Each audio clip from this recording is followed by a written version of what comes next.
This is the Sales Spin Podcast.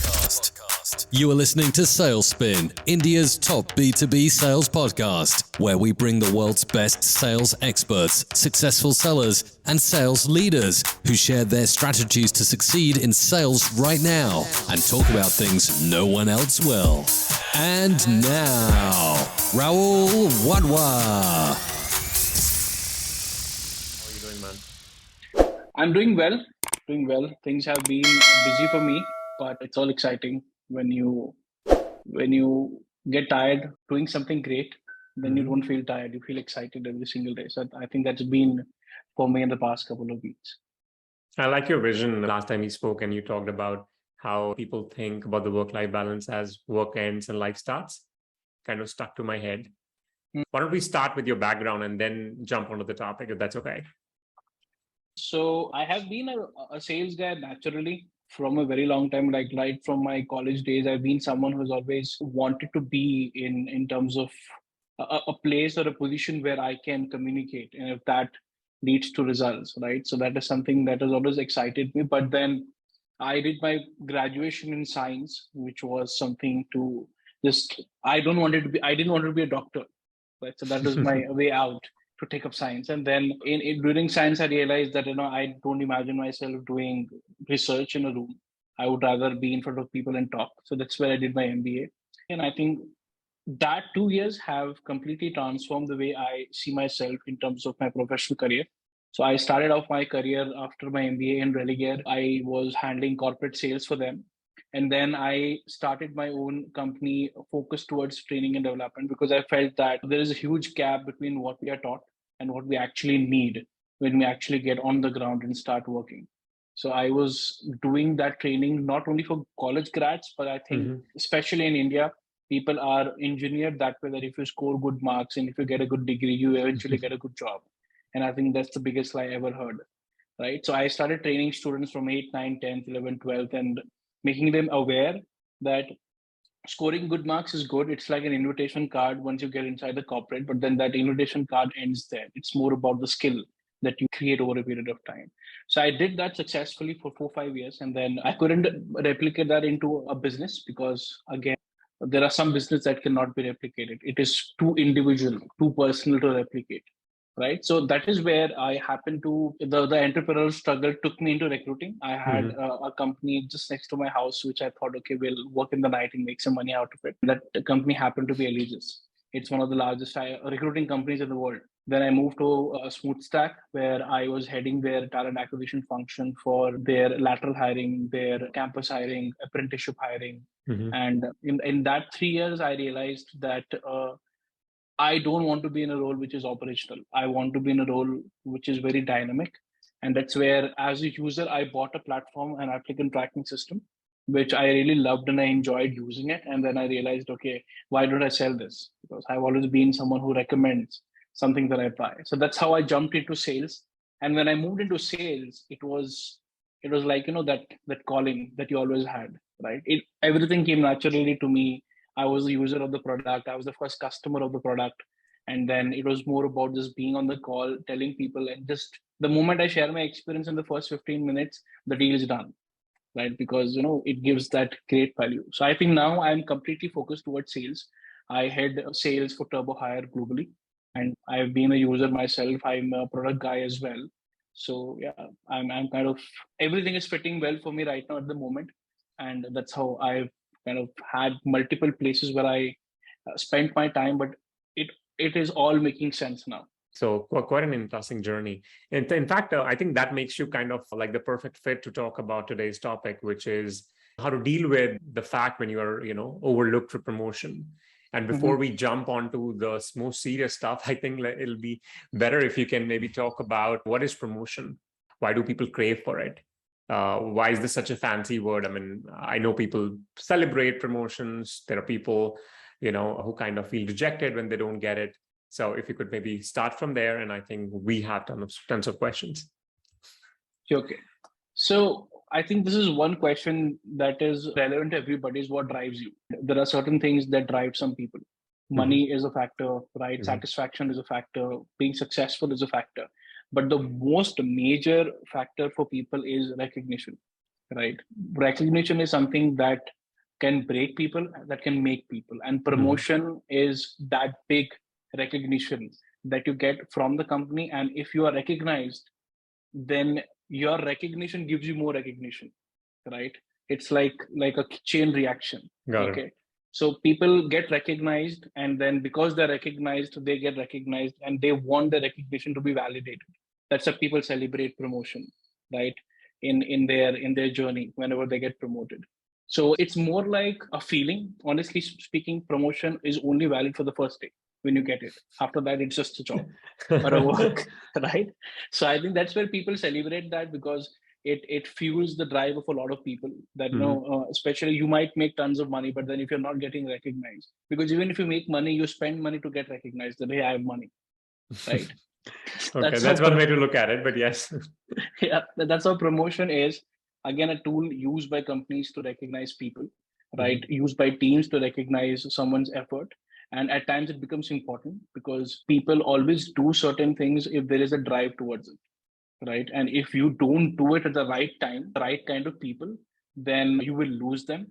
You will always be in this struggle of identifying that, okay, what did I do wrong, right? I gave him the money, I gave him everything that he was wanting for, but recognition is one thing that nobody will ask for. They need it. Like if I recognize you for something, you'll say, hey, don't recognize me. You won't say that, right? If you will still be happy about it. So that's how promotions are. Again, say a more formal way of recognition is how I define promotions in companies at the moment. Okay. While I understand it's a form of appreciation for somebody who's doing a good job, when can you think, this could actually go otherwise? So I know a lot of young folks, and especially, and the whole podcast is kind of aimed at everybody who's in sales, young people who have recently got into sales. And then they get, this sort of pressure, peer pressure. Most of the graduates I know, for example, especially MBA graduates, after the college, they all move out to different companies. One company might have a different promotion policy, different appreciation policy. And one person seems to go ahead in life because let's assume that if you're talking about sales, they were an SDR, or even if, let's talk about any profession, they were at the lowest tier, and then they see one of their peer, move up the ladder. What's happening beneath that promotion, nobody knows, right? Like you said, it's something which we see from outside. It might be a social acceptance. It might be a lot of those things which are tied to our social stigmas, social appreciation, whatever. How would you tell somebody to deal with it? If I'm that person who's not getting promoted while my peers are in other companies, I don't know what's happening behind it. He might be just getting a promotion because the company believes this is the only way to promote people. While let's say he's not getting an increment, or he's probably working 18 hours while I have a healthy life balance. What would you probably tell young folk like that? So see, the first thing is, let's kind of break it down into three kinds of promotions, right? One is when you're young, right? When you're young, if your promotion is not bringing learning, then that promotion is useless. Okay. Right. So if I'm an SDR for a year and the next year I become an AE, now SDR itself is a whole new world. Right. Right. So if you become an SDR in 1 year and the next year you become an AE, right, and if that is the promotion that you have got, I would suggest don't take it, because you have not learned everything in SDR yet. Right. Because like you're half cooked and now you become an AE. Now from an AE, if you move the ladder up, right, if you move too quickly, your learning is not going to support it, right? So this is for young people, that if you are getting promotion, right, see that what is that promotion giving me, right? One could be recognition, the other could be stopping your learning in that particular umbrella. For other people who are, say, 5 to 10 years of experience, who've been in sales for quite some time, and now they are more recognized in the industry, that they have a role and they've been there for quite some time, there, if you're not getting promoted, let's say 2 examples, get promoted and you don't get promoted. If you get promoted, the way to see it is that where is that promotion taking you? Is it increasing something in terms of the responsibility? Is it increasing the accountability? Or can you handle that promotion? I've seen a lot of people who become an account manager in 3 years' time, but then eventually they're not able to manage, right? You might be a fabulous account executive, but can you do the same job with 5 other people, right? You are promoted because you are individually great, but are you collectively great? right? So for mid managers or people who have been in that 5-8 years category of promotion, you need to see that if that promotion is giving something more valuable to you, right? If you're getting it. If Right. you're not getting it, then the biggest reason why you're not getting it is because you're not ready for it. Now, I'm talking about only justifiable reasons. There are many reasons because of which you're not getting promoted, and it is very difficult to justify it. I'm talking, say, from a sane mentality, why you're not getting it. And that could be one of the reasons. Like, I know many account executives who can just get onto a call and close a deal. But if I have to ask them to support somebody to close a deal, they should be Right. better, right? That's the problem. Then, if you talk about people who are on the upper chain, there the promotion is slow, because every promotion that you get there, right, is going to impact another 15-20 people who are going to work with you. Because say, for example, if I'm the CEO of a company and I promote someone to be the head of sales, now that person collectively only has, say, 6-7 years of experience, but the team that is going to manage has an average experience of 9 to 10 years. Yeah. I am putting somebody in a place where he or she will not be successful because he has not dealt with that kind of experience yet, right? So again, 3 stages. If you get a promotion, you need to validate why are you getting that promotion and what is that addition in promotion giving it to you.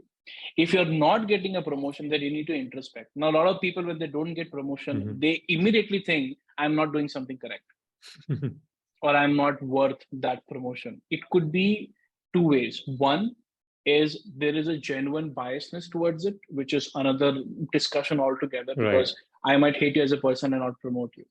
But let's talk about something which is more common in the industry, is that a leader who really believes that you're not ready yet. Got it. Everybody thinks that they can be the CEO of the company because they think, okay, what is he doing? He's not doing anything.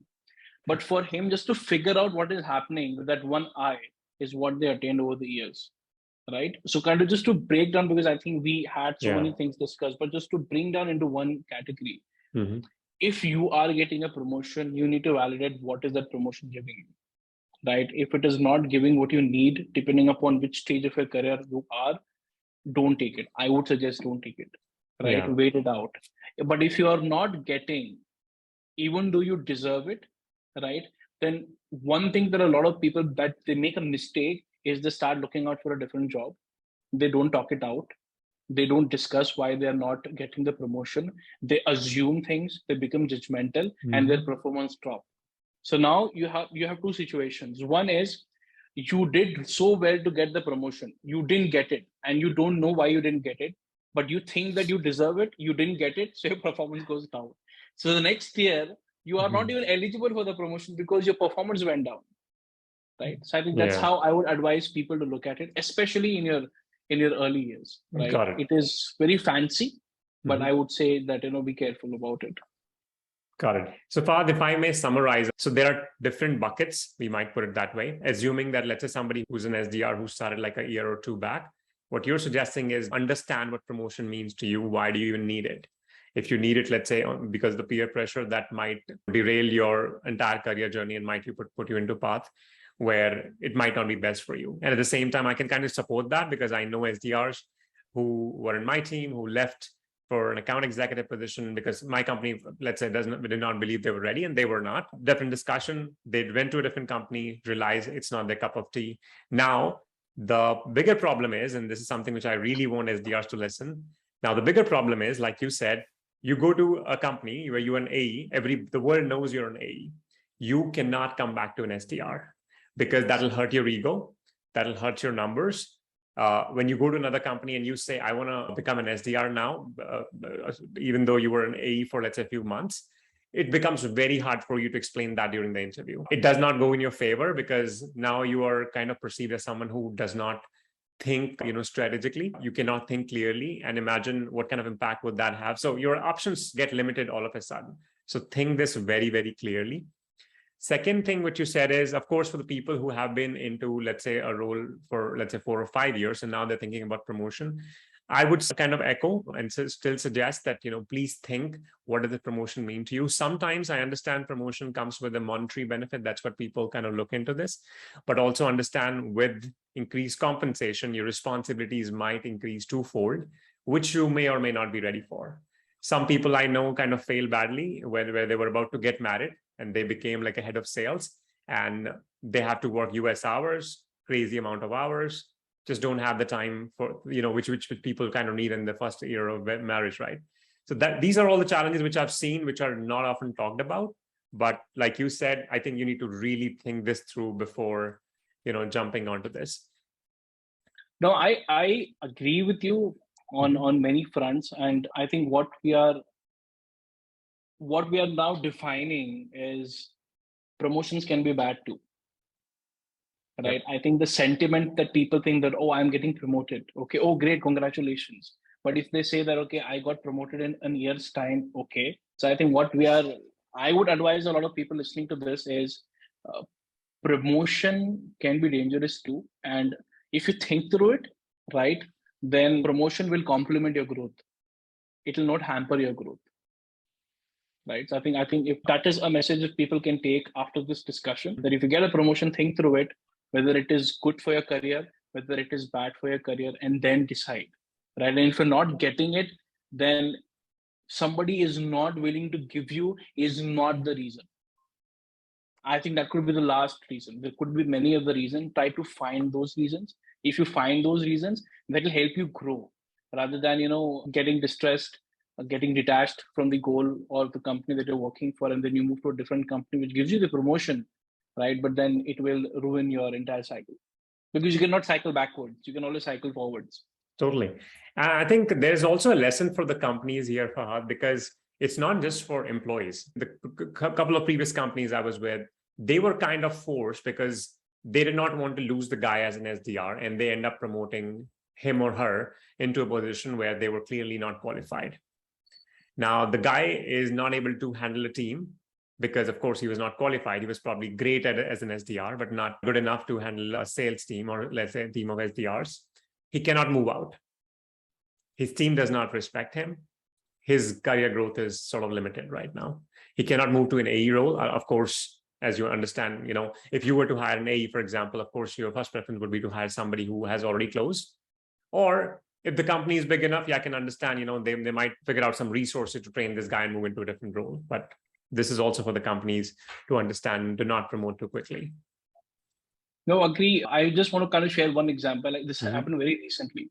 Like I had interviewed someone and she has been an SDR for a very long time in the company. And then her complaint was that I'm not being recognized because I want to become an account executive, right? So I could see the potential, typical problem, right? So I could see that, okay, she has the potential to become an AE, but I said that you have to take it slow. Like I will give you the title of an AE, but I wanted to start understanding that how exactly an AE materializes a lead, right? You have to sync your experience. You cannot detach one and then move to a new one. Just before the joining, right? Her company promoted her to an AE. Just before the start, like a couple of days back. So I had a meeting planned with her and then she canceled the meeting and then she took up the AE role. Now I feel a company that didn't recognize you for almost a year recognizes you in 10 days. So a company that didn't recognize you for an entire year is now recognizing you in 10 days, right? And now that she moved to an A and I told, fine, congratulations, great, right? But you think, right, like they were willing to lose you. Now they don't want to lose you. So they gave you something that you wanted, right? And now they're giving it to you when you are about to leave. Now, what is the guarantee that if you don't perform well as an AE, right, they won't ask you to leave because now their entire responsibility changes, right? And this is, I would like to add another example here. And I appreciate that person to whom I interviewed. That person has been an SDR for 3 years. I interviewed him and he said, well, Fahad, I want to move an AE. In the interview, I told him that don't move to an AE right now. Spend time as an SDR, right? Spend a couple of more years. I will hire you as an AE, I promise you that, but spend a couple of more years as an SDR because I don't have the bandwidth to train you as an AE. But if you spend a couple of more years thinking like what an AE does in your own company, right? Start reflecting on the skill set. And then I think it will be easier for you to move ahead. And you won't believe that person took the advice and stayed there and we're still connected on LinkedIn. Wow. So 2 situations. One, they wanted something the company didn't recognize for a period of time and they recognized just the night before, right? And then the other guy who was an SDR, and I told him to stick to it, and who took that advice, and I think he's still doing well, and most probably I might hire him in say 6 months down the line. Yeah, I think the first story you shared, that's very typical. That happens almost like every time when people are leaving company for monetary benefits. Company realize, okay, this guy's when this guy actually gets a competitive offer, they always match it. Typical strategy, I think. But in case of promotion, I think that usually backfires. I know in other cases, people might do this out of their will. This is completely my personal opinion. No offense against anybody. I believe, there is a notion which goes like this, and I'm pretty sure as a leader, my leaders or other leaders might not have done a great job in probably acknowledging this publicly. The way it looks like to the outside world or anybody who's an SDR is, hey, AE is the one who closes the deal, gets the most respect. It's like you bring the biggest slice of pizza to the table. So yeah, you get the biggest slice, right? Or you get the bigger portion. That means there's a notion that they make more money. I know AEs who make way less than money than SDRs. Like I said, companies have not done a great job maybe, and I could be totally wrong about this, where there's a stigma which goes around if you're a closer. And again, some of the movies, some of the TV series have done a probably bad job in promoting only if you're a closer, then only you can make money. And I'm only talking about from the perspective if people think becoming an AE can actually get you more money. I'm not denying that cannot. I'm just saying there's a stigma attached to it. There is a notion attached to it that that's the only way to do it. I'm going to say something, I think, completely against the wave in the market. A company who started, say now, 7 years down the line, for that company, if you still need an AE to close accounts for you, your brand doesn't exist. Powerful. Right. It's very powerful. Right. Because an SDR can always be an AE. True. Right. I might get a lead, wrap that deal completely. I know the product. I know what he's looking for. I know the budget. I have dibs on all the information that I need from that client in the first call. Now I can close the deal and give it to the account manager. Hey, onboard this guy. Done. Where is an AE there? And that happens. That's happening with a lot of companies now, especially with the PLG companies. Let's say a tool like Calendly, right? Even if I need like 10 licenses, I don't need to speak to somebody. Worst case, I might need some clarification. I could talk to support or an SDR, and I think get away with it. Yeah. No, but that kind of validates the point that, have you ever been sold a LinkedIn license? No, I know I need it. So that's how it is. And again, I've been like, it's been a couple of years now where I've seen the SaaS industry very closely. And I strongly feel that in a company, the most important aspect is sales, which gets the revenue. And in that team, the most important piece is your SDR. Because if you don't have leads, you don't have a source from where you're getting, because you need to create an opportunity to close. If you cannot create an opportunity, there is nothing to close. Right. So for everybody who thinks that SDR is just bottom of the food chain, no. SDR is a job that everybody will do in the entire sales cycle wherever they are. The CEO does an SDR job. The VP of the sales does an SDR job. The A does an SDR job, and SDR does the SDR job. That's one role in the sales cycle which never stops. But let's also talk about, let's say, companies in general or professions in general. There are obviously two ways to get promoted, assuming that people have thought this through that they want to get promoted. There could be one way where they're looking for an internal promotion within the company, within the same function, out in the different function. They're bored out of that role. They want to move from sales to customer success, vice versa, right? Or there could be a way where they're actually looking out because the company is, let's say, so small, there are not enough opportunities. In either way, we can think about different scenarios when they could be overlooked, when they could be like turned down. Hey, you know what? You're not a fit for a role. I was talking to some other leader today, and we were talking about the same thing about different use cases where people want to get into, let's say, B2B sales. And how, let's say, somebody who's between 25 to 30, probably in customer success, now wants to test the waters with coming into sales. There, of course, he might be a senior manager in customer success. He might have to start with an SDR. And I've seen scenarios where senior manager customer success is transferred to senior leader in the sales department. And then they actually face that rejection, right? That, you're not a fit. How do you think people can actually prepare themselves for it to make sure, like one of the points you raised earlier, have the clear expectations? So they know they want to move into sales, but there has to be clear expectation as well that, am I even a person who's actually fit for the role? Because clearly, let's say VP of sales, or let's say someone like you who wants to hire somebody, why would you go about hiring somebody from success when you know what you can actually have better people who have a sales background? What can they do? How can they prepare themselves? So before I answer that, the one thing that I believe, right, Mhm. one thing that I always keep in mind in hiring, I never hire people for what they've done. I've always hired people for what they can do, right? Now, with that thought, if we come back and advise people that, okay, if you have to move from one division to another, right, the first analysis you need to make is what is the skill required to do that job, right?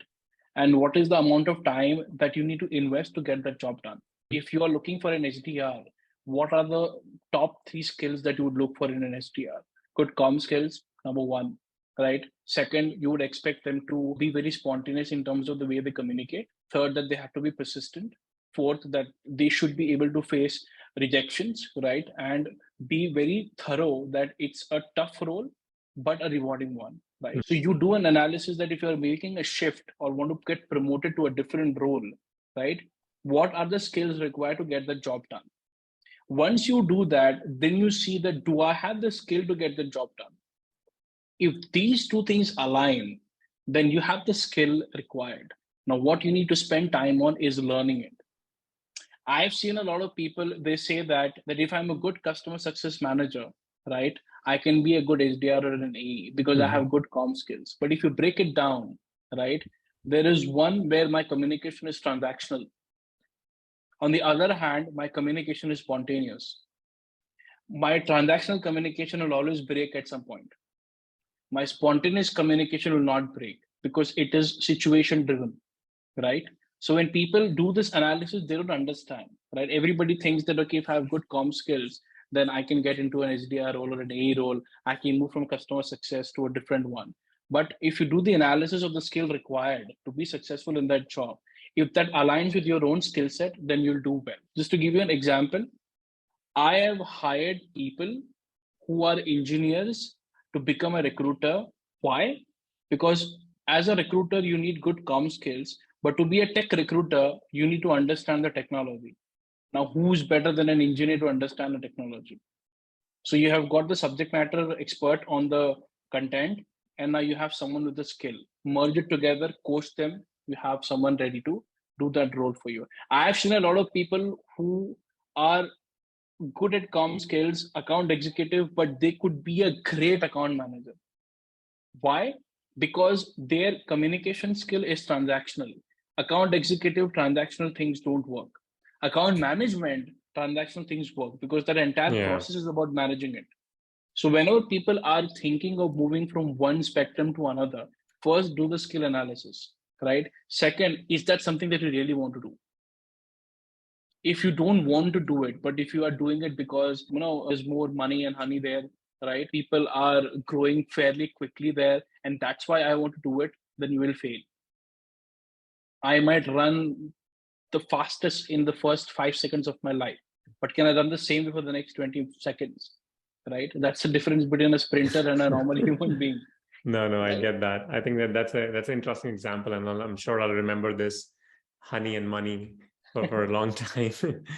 Yeah. See, you have been into the recruitment side where I'm pretty sure, you have dealt with a lot of people who were switching companies because they were maybe mentally, exhausted by the fact that they're not getting promoted. And like we have discussed so far, people are looking to get promoted for whatever reason, something personal to them. It could be money, it could be title, it could be social pressure, whatever. I think there's a dark side to it as well, which I'm not sure I have seen to the extent maybe you might have seen because you've dealt with a lot more candidates who are just going through this motion that, while let's say somebody has done a great job in introspecting themselves, hey, I'm ready. So for example, just like you said, as an SDR, you need 5 skills. I'm sure there would be other skills as well, which you probably have not listed right now, or which are not publicly, let's say, listed, even in a JD. But there could be as simple as presence of mind. Somebody does not have it, right? Now, while they thought, they had all the skill, they applied for the interview, did not get it. Now comes the pressure, now comes the whole rejection state of mind. How can you tell people to deal with it? I know we're not psychologists, so we cannot probably give the best advice. But as a leader, I'm sure we can do. See, the point, I would say the biggest disappointment across the globe. Now, I think whenever I think with the thought that, okay, why this notion is attached to it. So when we say rejected, right, then there is a negative notion to rejection. Say, for example, you are a great cricketer. You're a great cricketer, but you come and interview for a footballer. I reject you because you're a great cricketer, right? Now, if you take that rejection, right, that, okay, I got rejected, and not seeing the fact that you got rejected because you cannot be a good footballer, you're a great cricketer, then you're stupid. Because, and honestly speaking, some people don't accept the fact that you're being stupid, right? If you go for an interview, right, and if you are rejected, that there is something that you bring to the table which the other person doesn't need it. Fair point. Right? That's one thing that you need to understand. The second thing is, if you were rejected, then people don't analyze it. Why was I rejected? Like, I was rejected in a recruiter interview because I was applying for a role that was a night shift. And I told the interviewer in my own way that I'm a night owl. Now, inherently, I'm telling the interviewer that you are a night owl. So that entire discussion, and I was stupid in answering that question. Now, if I take rejection that, okay, how can he reject Fahad Mistry? Then I'm being stupid. But I know that I got rejected because I made a point that I shouldn't, because I wasn't ready for that discussion, right? So when you are getting into an interview or a discussion or moving out and you're rejected, you need to first introspect. People don't know the meaning of introspection. People say that you have to introspect only when you're in depression. They don't say that introspection is a part of your life. So when you introspect, you analyze why you were rejected and why you were not promoted. And when you start doing that, then I think there will be more clarity the next time when you are promoted. Because people have this habit of being judgmental from point number one, right? Like jumping the gun and deciding, okay, I'm not the right fit. Why this is happening to me? My life is horrible. I've been an SDR for like 5 years. I'm not getting promoted because you might be the best SDR in the company. And I don't want you to lose as an SDR. Do you see that bigger picture? I think that thinking will come up if you start introspecting when something wrong happens, right? Like handling failure, handling rejection, not getting promoted. Like I've seen in my career many a times, people who are getting promoted, but that promotion has ruined their life. Wow. 70-80% of the cases I have seen this situation, because their promotion is out of stubbornness, their promotion is out of fear, their promotion is out of holding the gun to the company that if you are not going to promote me, I'm going to move out. And that promotion is the worst thing that can happen to you, because then now you are at a very thin thread that if you are promoted because of fear, you can be cut off at any moment. On the other hand, the promotion that you get, right, after struggling, getting rejected, not being recognized, and eventually when you get promoted, those are the promotions we need to celebrate. Yeah. And that can only happen if you think through. What I think this world is going in the direction is that our ability of thinking has stopped. We ask Google every single question. I got rejected. What should I do? You type it. I am telling everybody who's listening to this, type this on Google. I'm not getting promoted. What should I do? And you'll find n number of examples on Google where they suggest you what you need to do. But you need to think yourself that who am I as an individual? What my skills are? What role I am in right now? Do I need the promotion? Do I need promotion out of stubbornness? Do I actually deserve it? And is my ask to ask the company for a promotion is true or not? And one last point that I want to mention in this scheme of thought is it is very important with whom do you work. You don't work with the company, to be very honest. Work with your immediate leader or a manager. If that leader or a manager does not understand you and does not give you the comfort in rejection as well, then you are at the wrong place. People blame the company and the culture, but the immediate person you need to blame is the person you're working with. Right? Like if my dad is scolding me, I'll not blame the house. I'm in the house with my dad. Right. So there are very simple things that people don't understand. they jump the gun, and then that is where you see these people, like a person has worked in 7 companies in 2 years. Why is that happening? Because they don't deserve the moment. They got it because of stubbornness, or there is not enough introspection as to why do I need this promotion. So I think people need to take a step back, think through it before jumping the gun and telling that the entire world is behind me and they don't want me to be successful. It's not. And when people think that everybody is watching you, honestly speaking, I thought this 6-7 years back, nobody is watching you. The spotlight effect. Yes, it's you and your life. And then slowly, gradually, when you mature, what is maturity? Maturity is the difference between what you should care about and what you should not give a fuck about. That's maturity. As simple as that. Nicely put. And thank you for the final notes. I think I'll just probably add one more small thing. I mean, there's a book I read a long time ago. I know somebody gifted it to me. It's a beautiful book, but I think the title itself should tell people, that what they should do. The title is "What Got You Here Will Not Get You There." Right? No matter what profession you are in, no matter what you're doing. I mean, I did not get my podcast right the first time. Terrible voice, terrible audio, everything, right? But only with enough practice and, dedication, you'll actually get better. My first ever call when I made as a recruiter, the person told me on the other side, do not fucking call me. That was my first call as a recruiter, right? The first time I went for my sales meeting, right? I was asked to wait 45 minutes near the security guard. And I'll tell you something that very recently happened. I was in a meeting, like a couple of days back, I was in a meeting in Mumbai, right? And I was meeting the head of TA there. And somehow I was wearing the t-shirt of Turbo Hire, my company t-shirt, because I didn't feel like, okay, what should I wear? I'm going for a client meeting as well as wear my company t-shirt. And I was sitting on the counter. Now, a person walked into to the counter, and the security guard and told him that ask this person to leave. We don't want anything that is selling. Wow. I'm there at an organized meeting to meet the TA head, right? Now, some people take it as an offense, right? But I just sat there and the person looked at me. And the moment he saw the brand, because he has done the interview there and I'm on behalf of their request to meet the TA head, right? He immediately went into, he became humble, right? Now, I could take it as an offense, but nothing happened to me, because there is a reason why people say that this concept of split personality. Every single human being has a different personality, right? If you get the promotion, you're the best person in the world.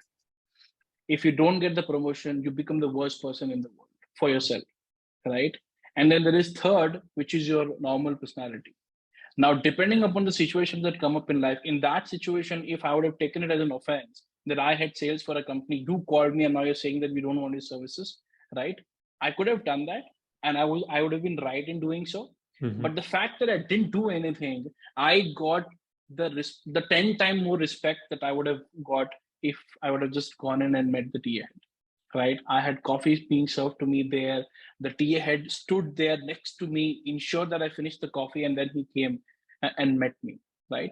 So many a times when you get rejected or you're not given the opportunity, the way you handle it speaks a lot about you. And since we're talking about this topic of promotion and moving up the ladder and being successful in life, everybody wants to reach or become successful quickly. Like I had a plan in my mind that I want to be a millionaire by the age of 30. But then I started realizing is, can I handle $1 million when I'm 30? Do I need it? Do I need it? That's the biggest. What am I going to do with $1 million? Absolutely, right? So, and that is again the pressure that the world puts on us. So one like very important thing that I want to share in your podcast is for every single person who's listening this, right? When you think the world is watching you, nobody is watching you. And when nobody is watching you, the world will recognize you. Yeah. That's a saying, I'm telling you, because like we recently had a funding news announced. I didn't post that anywhere. I had calls coming to me from my every single relative. Oh, Fahad, we are very happy for you. But I have not raised the money. It's the company that has raised the money. No. We saw 2 million and you're next to it and we're like happy. So when the world doesn't watch you, right? Or when you think that the world is not watching you, everybody's watching you. And it is completely opposite. When you think the world is watching you, nobody is watching you. Nobody gives a fuck about what you're doing. And that brings in more disappointment because people are more worried about not getting the promotion, right? And how the world will react to it rather than getting the promotion what they deserve. And I think the world needs to move to the latter side of things. Like get the promotion which you deserve to celebrate. Yeah, this is all too deep. Thank you so much for doing it. This was brilliant conversation after a very long time. This is the Sales Spin Podcast. You are listening to Sales Spin, India's top B2B sales podcast, where we bring the world's best sales experts, successful sellers, and sales leaders who share their strategies to succeed in sales right now and talk about things no one else will.